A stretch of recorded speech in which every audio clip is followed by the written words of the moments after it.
Здравейте, приятели! Вече сме на водоема, за да покажем как се работи с автопилота. Лодката е включена, оставя се или на брега, или във водата, за да си изброи с колко спътника ще работи. Трябва да са минимум 6. Като ги подмине 6, тя автоматично си бие home точка с цел при ползване на ръчен режим само на лодката, да може при загуба на обхват или на батерия да знае къде да се прибира лодката при авария. След това вкарвате вътре лодката и си променяте сами home точката. Водоемите се сменяват последния начин. Първо показва броя на водоема, броя на точката и спътниците. Броя на спътниците в момента са 12. Така, избираме водоем 2 с задържане, да се премести първата цифра на 2, нулева точка. Запаметяването на точката нулева става последния начин. Даваме 3 позиционния ключ в средно положение.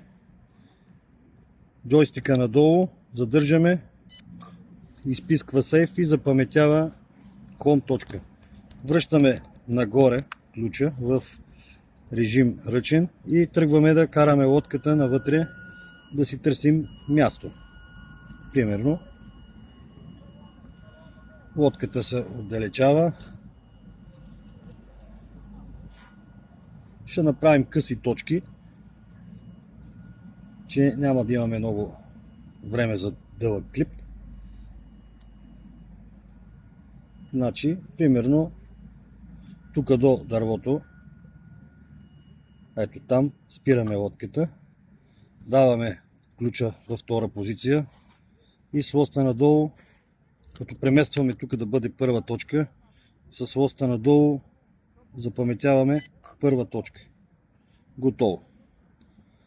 Даваме режим ръчен, продължаваме за втора точка.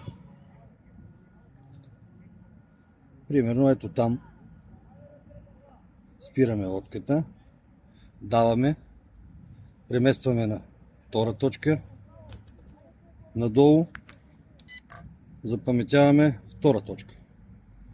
Пак се връщаме на ръчен режим, караме да запаметим. Примерно ето там,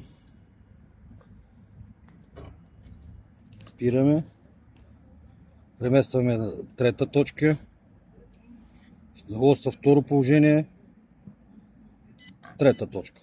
Това е общо взето за запаметяването на точките.